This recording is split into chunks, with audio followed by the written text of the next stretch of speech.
Hi, friends. KaRyn here. We have some exciting news to share on this gray, never-ending February day. This is the Gospel is going to be joining Deseret Book at RootsTech 2020 on February 27th and 28th in Salt Lake City. And if you're not familiar with RootsTech, it is a big worldwide family history and genealogy conference sponsored by the Church of Jesus Christ of Latter-day Saints, where they'll have hundreds of classes to help you get into family history work. Saturday, the 28th is Family Discovery Day, and the tickets for that are free, totally free. So you can get up to 10 tickets for your family to come and listen to Elder and Sister Stevenson and football legend Emmitt Smith and check out the Expo Center with all of the different things they have there.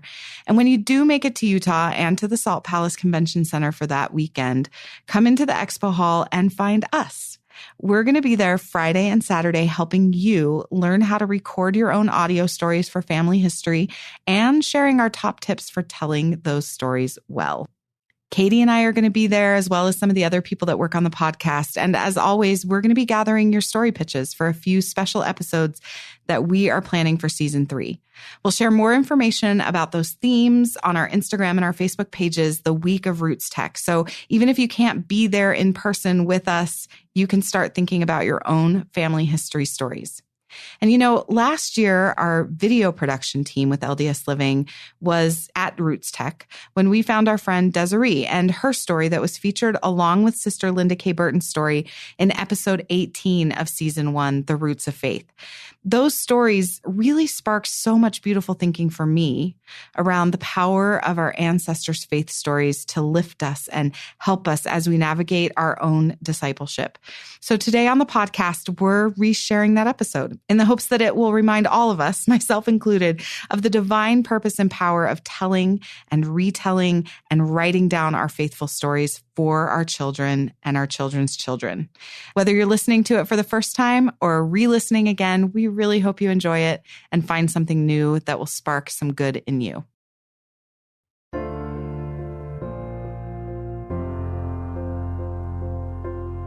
Welcome to This is the Gospel, an LDS Living podcast where we feature real stories from real people who are practicing and living their faith every day. I'm your host, KaRyn Lay. A few years ago, I got a phone call from my grandma, who we call Nanny, and it was routine stuff. She was telling me all the details for the upcoming family party. So I took notes, I wrote it all down like a dutiful granddaughter, and I hung up the phone. About 5 minutes later, the phone rang again, and it was Nanny, so I assumed she was calling because she had forgotten something. And instead, she proceeded to tell me the exact same thing she had said 5 minutes earlier, almost word for word. When I hung up the phone, I sort of laughed about it because in my family, we have a tradition of finding the humor in just about everything, but it didn't take long for the weight of that phone conversation to settle in. I realized that that was the harbinger of a big shift in our family culture. Not long after that, Nanny was diagnosed with Alzheimer's, and it didn't take long for her short-term memory, her long-term memory, and her ability to communicate clearly to disintegrate. It was around this time that I also got my very first iPhone. I'm a late adopter, so it took me a little while to get one. But when I did, I realized that it had this app, the voice memo app, and all I would have to do is push a button and it would record anything. So I started to record everything. I would take that iPhone and put it in the middle of the room during family parties and push the record button just to try to capture whatever I could. I was looking for stories. I wanted to make sure that even though my grandmother's memory was going away, the stories that she had wouldn't. As you can imagine, sometimes I got stories, sometimes I got grocery lists, and sometimes I got testimony, and other times I got the tail end of a phone conversation. My hunger for the routine and the mundane have made me a bit of an indiscriminate recorder, but honestly, I just didn't want to miss anything. And I'd like to think that I was actually rewarded, especially when recently I stumbled upon this little story from my mom. And we had this big box that we used to keep up in the storage closet for, like in the wintertime, our summer clothes went in the box. In the summertime, our winter clothes went in the box. And whenever I would get into trouble, I would go up there and go in that closet and hide under the clothes and cry. And I'd just be like, they're never going to find me. And then I'd be singing Which that house little are you song. talking about? The one in Middletown that we added onto on Aspen Street. Yeah. And I'd be up there singing the song, nobody likes me, everybody hates me, so I'll eat worms. Yeah. Big ones, fat ones, small ones, skinny ones, oh how I'll eat worms. I'll bite their heads off, suck the juice out, throw the skins away. Well, and I don't see how birds can stand them for 3 meals a day. And the kids would come in that closet and they go, she must be in here. I know she must be in here. Sue? Sue? And I'd be as quiet as a mouse. And then they'd go out and I'd be, they'd find me.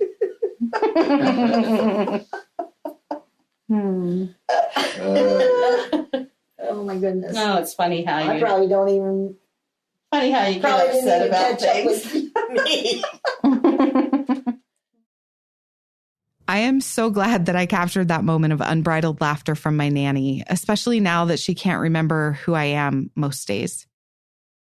There's also this really cool little snippet of audio where I caught my mom and my aunt and my grandparents telling the story of their trip to Idaho Falls to receive their temple blessings and to be sealed together as a family a few years after my family converted to the gospel. You will hear my aunt on the phone in the background trying to find a place to get Scrapple for me. And if you don't know what Scrapple is, please don't look it up. You will not think more highly of me after you find out what it is. Anyway, here's the story. To be sealed, we were actually going to Idaho Falls Temple. Well, we had a, But we had a station wagon, that has Scrapple. and the back didn't have any seats. Were all of the kids born then? Yep. All 8 of you? Yeah. 80ans? All figured out. Thank goodness we didn't have to have seat belts and car seats and all that junk, or we wouldn't have been able to go. They didn't. And Kathy was responsible for handing out the sandwiches when it was lunchtime. Yeah. And we were only allowed to take a shoebox full of stuff with us. Each person could take a shoebox. That's it. Because you didn't have room for Right. 8 people to bring all their And so backpacks. And If we wanted to buy any trinkets, we had to have room in our shoebox to put it, or we couldn't get it. And we did we pull our camper, our pop-up tent? Yep, we did. And it sometimes would rain so hard that our sleeping bags would get wet. Yep. It's not And hurting, But we would as bad camp. as it was with Nan and I this month. slept in the car. Last few days. Or out. In good weather, we just slept out on the ground in our sleeping bags. like, did anything difficult happen on the trip? Oh, yeah, the brakes went out. Yeah, Coming down a mountainside. yep. Scary. Down a mountain? Yeah, it was a mountainside. Where were we? Yellowstone area? I don't remember exactly. But it was And the I wasn't made it- all these side trips too. We, Wasn't if there was it the something interesting, I'd brake go there and Took 'em see there. it. master cylinder. Yep. We let the big old bear And look didn't in the our bear? window. Yeah, didn't the bear come? One time when we were in the sleeping thing and we started screaming. At the Big Rock Candy Mountain. Yeah. So I forgot to ask anything about the actual sealing in that conversation, but it was still so fun for me to know about the details of a trip that changed the eternal trajectory of our extended family forever. And aren't we so glad that there are seatbelts now? Though the recordings are totally amateurish and ham-handed, I love listening to them because they represent my newly found desire to hold on to the people and the places that have shaped me and all of the stories that are the basis of my own faith. I think we actually call that the spirit of Elijah, right? The turning of the hearts of the children towards their parents and the parents towards their children. Well, today we've got stories from people who found their faith in Jesus Christ rooted in the power of their family history and that turning of the hearts of the children to their fathers. Our first storyteller is Sister Linda K. Burton, and she's telling a story from her family history, the miraculous yet simple experience from her great-grandfather's life that became a guide to her during her time as the General Relief Society president of the church. Here's Linda. Well, I don't really remember the very first time I heard this story. I can kind of put it in a time frame when I was a very young mother. I must have been doing some family history at the time when the little ones were in bed, just to have a break from my regular routine. But I did come across this story of my great-grandfather that he had written down. I don't know at what point in his life he wrote it down, but the time the story took place was when he was about 10 years old, and that intrigued me. But the thing that really intrigued me was the broken English that he wrote it in, because he was right from Denmark. And so it was so charming for me to read his own account. And I just was drawn in by this story because he tells about his mother. And so I could see myself, I could actually relate to her as a young mother of several children. And so this is my great-great-grandmother, Caroline Catherine Holm Kerr. And at this point in her life, she was pregnant with, I think, her 7th child. She had lost one. And her husband had been sick in the hospital for about 26 weeks, so about a half year, 6 months. And as a struggling young mother, trying to provide for her children with her husband unable to work, she was taking in laundry. She was doing whatever she could to make ends meet and could not make ends meet. So they get to the point where the landlord comes and says, you know, pay up or move out, basically. And as it always happens in sad stories, this is in the middle of the winter. So from my great-grandfather Joseph Julius' point of view, he remembers looking out the window with his older brother Peter. Oh, well, I'm getting ahead of myself. I got to back up a little bit. My great-great-grandmother was discouraged, and so she gathered the children in prayer after the landlord had come and kind of given his ultimatum. She kneels down with the children in prayer, puts her arms around them and says a heartfelt prayer and tells Heavenly Father she's done everything she can do. She can't do any more at this point in her life. I remember feeling that way at that point in my life as well. And she told him that she couldn't think of anything else that she could do, so would he please help them. And after she said this beautiful prayer, she didn't get up right away. She said, I have a feeling that Heavenly Father's going to send someone to help us. I don't think he's going to let us suffer anymore. Well, the next morning is when my grandfather and my great-grandfather and his brother are looking out the window, and it's snowing hard. And so the children are all there in the apartment. That's the second story of an apartment building, and they see a man coming up the walk, and he looks like he's some kind of policeman or somebody a little bit frightening, intimidating to them. And they see him go around the back, and then they hear someone coming up the stairs, and it frightens them because they think this is the man coming to evict them. So they run to their mother and get her, and she hears a knock at the door, and she answers it, and she's, I'm sure, as frightened as they are. And so this man says to her, "Are you Mrs. Kerr?" Which kind of takes her aback because she doesn't know who this man is. And she says, "Yes, that's me." And he says, "My name is Johann Nikolai Modvig." Sorry, this makes me teary. He says, "I had a dream last night that there was a hard-working woman," and then he gives the address, 29 Fjellstrada, "who needs my help. I'm here to help you. How much money do you need?" And so she tells him that she needs 30 kroner to bring it current. He immediately gives her the money. And of course, she's just overwhelmed at the generosity of this man. She has no idea who he is.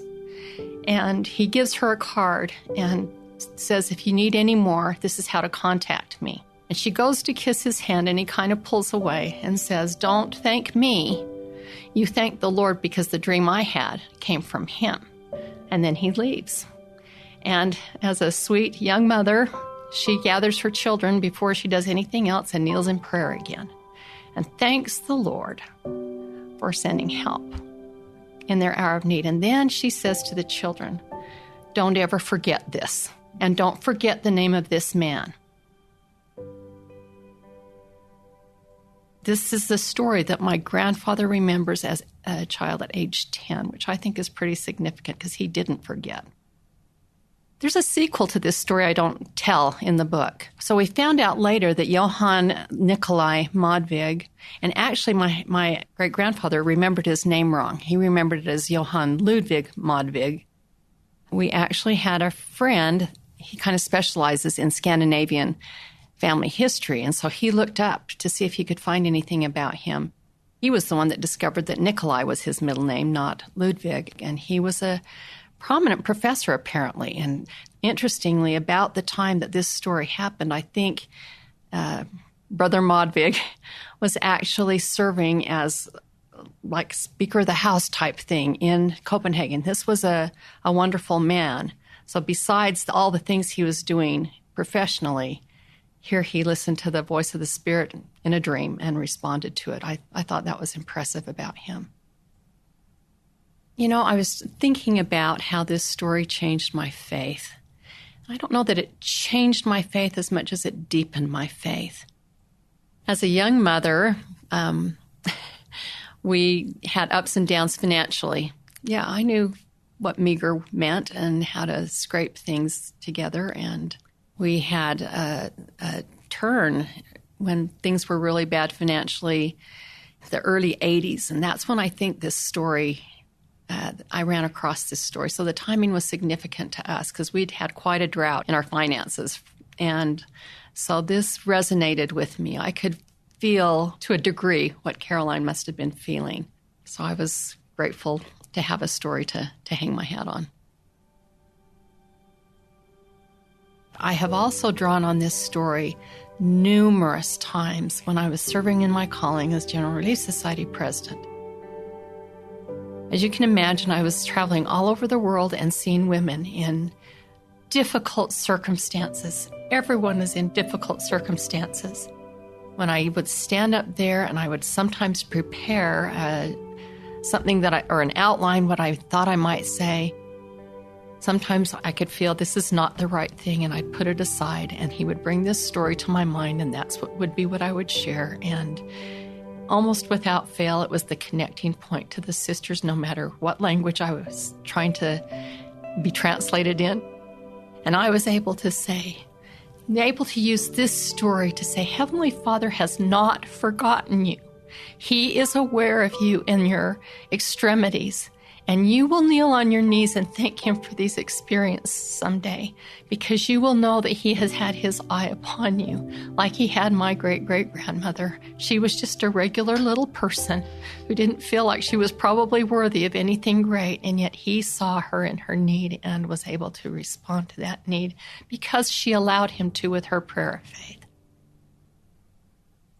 We were lucky enough to go to Denmark a few years ago when our daughter was living in Ireland with her family for a year. We decided to go visit them. And one of the things my daughter had decided that we needed to do while we were visiting there was to go over to Denmark. It was a not too far of a jaunt to go, even though she had 3 little tiny children at the time. But that gave us an opportunity to tell the story to these 3 little children, let them know where we were going to go and that we were going to try and find this apartment where this story took place. And that was pretty precious to go down that street, see the name of that street that we knew, and then find that number 29 was kind of a sacred moment to stand there in front of that and look up into that 2nd-story window where we could imagine Joseph, Julius, and Peter looking down. We didn't have to go there to see that it was real, but just standing there and remembering the faith of that mother that was influencing my life generations later, it was this connecting point. It was this I love you moment. It was like my way of saying, I love you. I thank you for being the kind of woman that's influenced my life for many years now, and that my grandchildren were there with me, that I hope this would be significant for them to look back on. I knew they were too tiny to maybe remember it in the immediate future, but as this story is retold to them, they might have some remembrance. They were there too, and that this is part of our sacred heritage.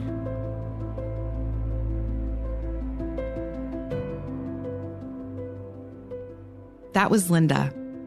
After listening to this story, I was struck by the realization that Caroline, Linda's great-great-grandmother, probably had no idea that this tiny moment in the cold, snowy world of Denmark would someday reach beyond time and space to inspire women across continents to believe and trust in Christ.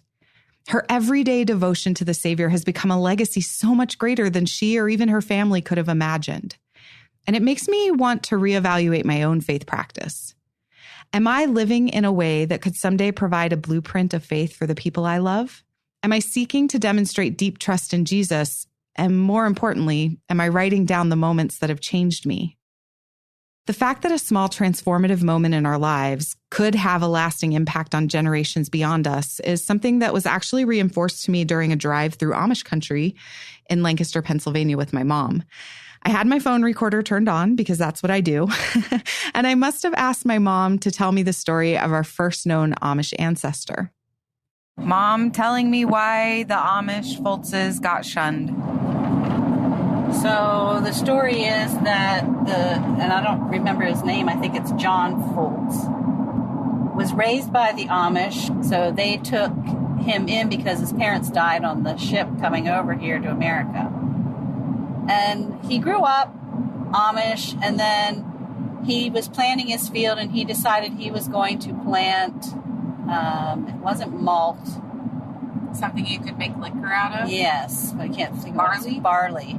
And it's not unusual to plant barley, but it is unusual for them to sell it to someone who uses it to make liquor. And he did not appreciate them telling him he could not sell it to this man who was making liquor with it. And so because he did that, he was told that he had to leave the Amish, and he was shunned by the rest of the Foltzes.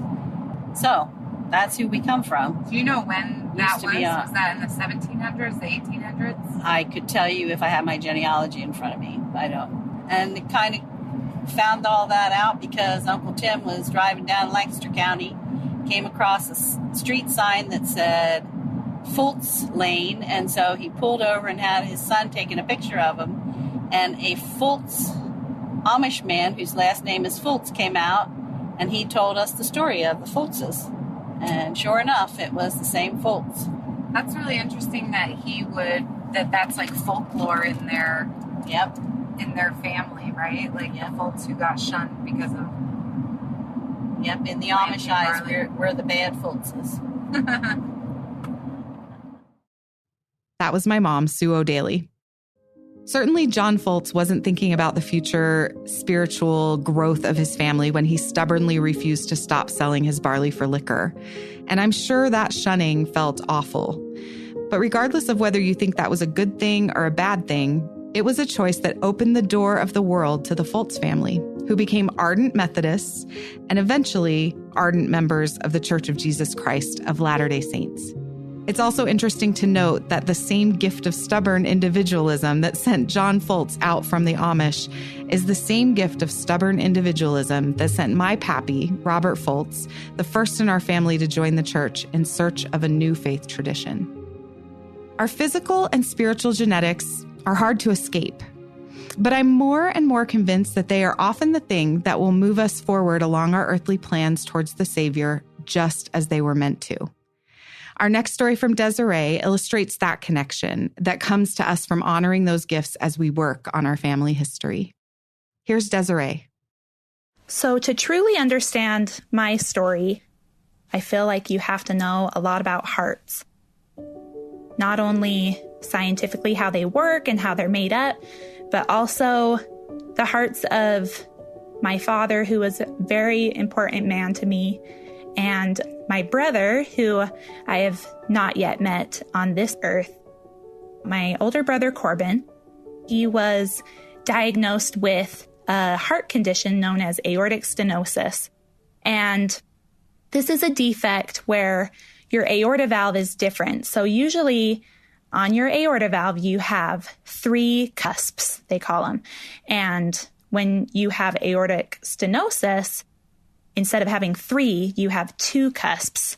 And that can cause a lot of issues with blood flow and with your aorta. It was recommended that he get surgery at Primary Children's Hospital.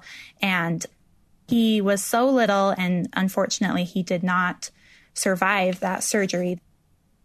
Fast forward years later, my dad, he was out working in the yard and came in later that night and was having some chest pain. Well, when he went in to see the cardiologist, they found out that he also had aortic stenosis. And this kind of shows you my dad's personality and character, because in that moment when he's finding out this life-altering diagnosis, essentially, that he never knew about his whole life, he felt so bad that he had given that to his son. They didn't know when Corbin was diagnosed that aortic stenosis can be genetic. But in that moment, he turned to my mom and he said, "I feel so bad that I gave this to my son without knowing." Which just shows how selfless my dad was. He was just always worried about other people more than himself. So after this, my dad continued on with his doctors and they recommended surgery for him. My dad's heart was really, really weak after this long, extensive surgery. And so they had trouble taking him off the heart and lung machine. They decided that Lifeline was needed to come and take him to a hospital that had the equipment that they needed.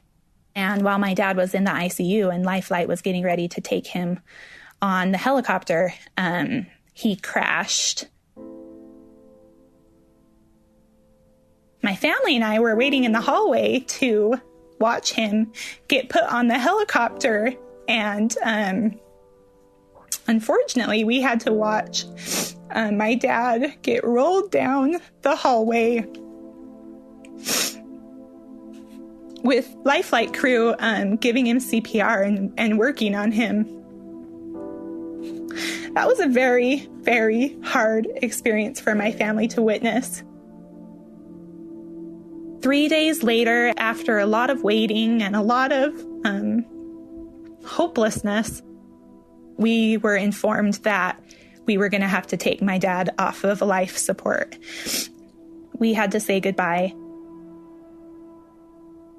Now, I'm the youngest of 8 children.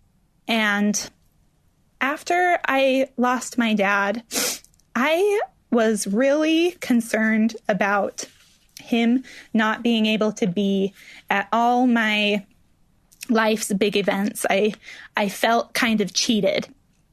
I was really worried that, I wasn't going to feel him in my life.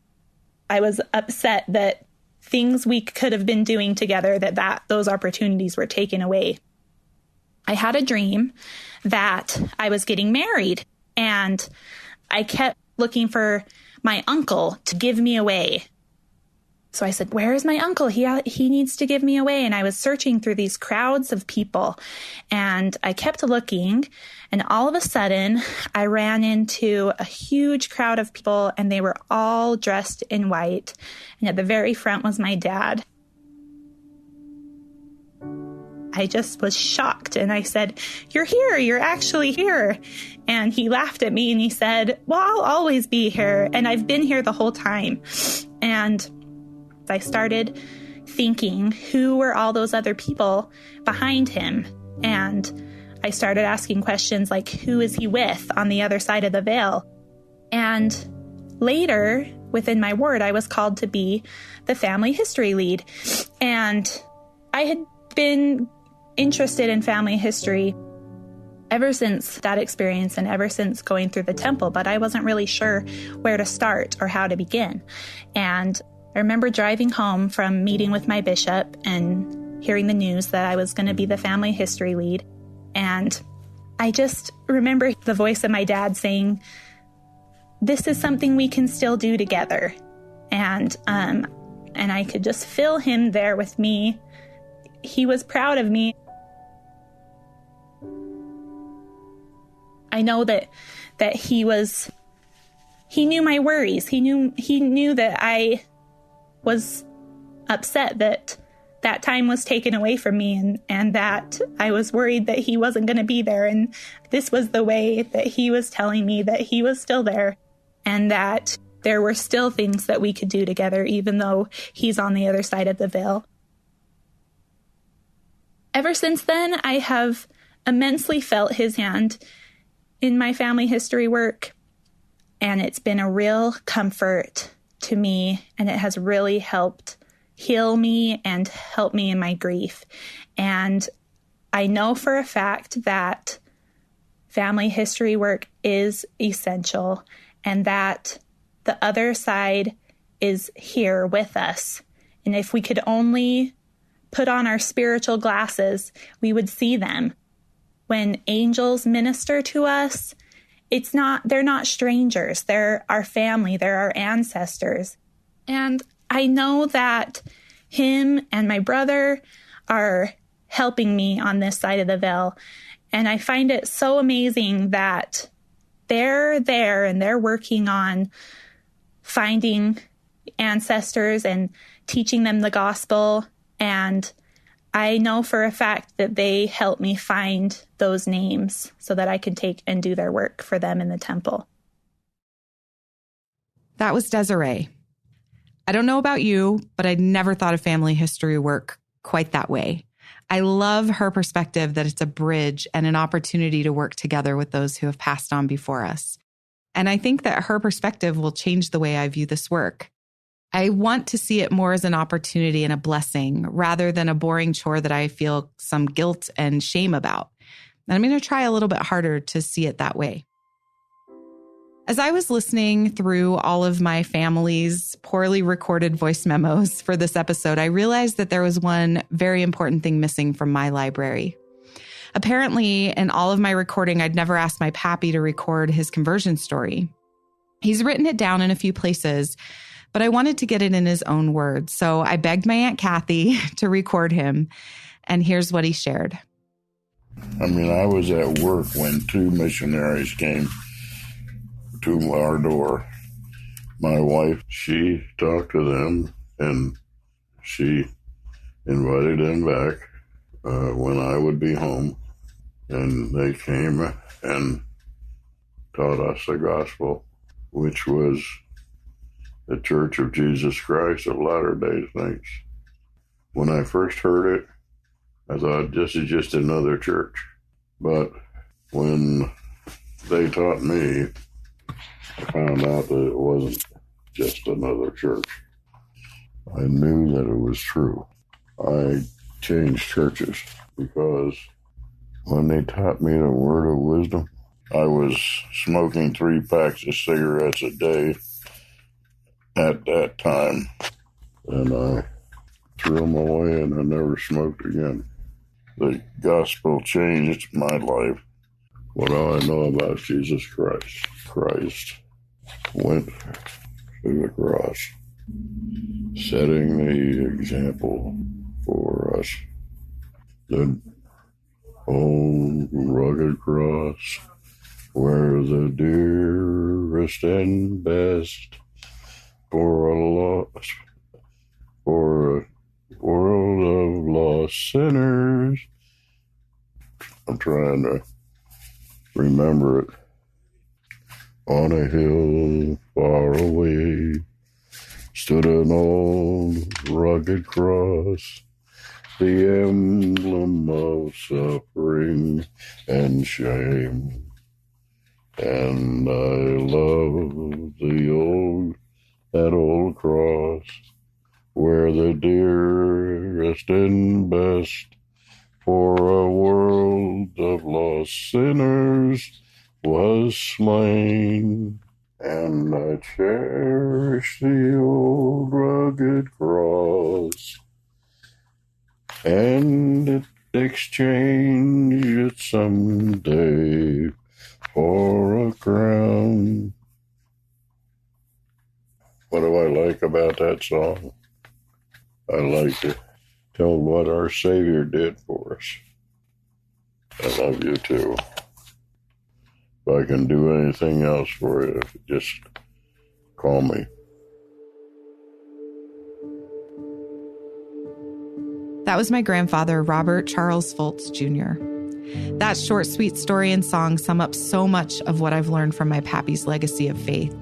Open the door to spiritual experiences. Bear your testimony through song. Always serve others no matter what's going on in your own life.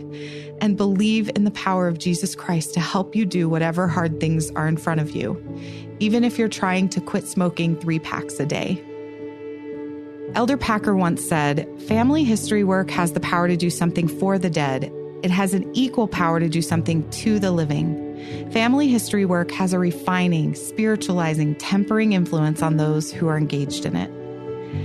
I think our stories this week are absolutely proof of that truth to me. We are not alone in our desires to live the gospel well. And I know that we have countless family members whose stories can influence our lives and who are rooting for us to have the kind of stories that will strengthen the faith of those who come after us.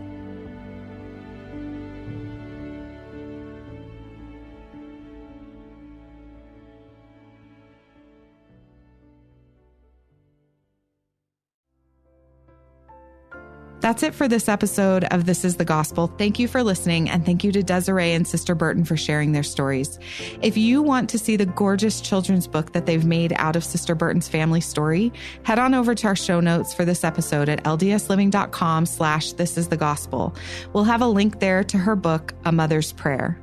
A special thank you to my family, Robert and Shirley Foltz, Susan O'Daly, and Kathy Yanks, for letting me share our family stories and for showing me an example of true discipleship with a sense of humor. If you have a story to share about living the gospel well, whether it's funny, touching, or miraculous, we'd love to hear it.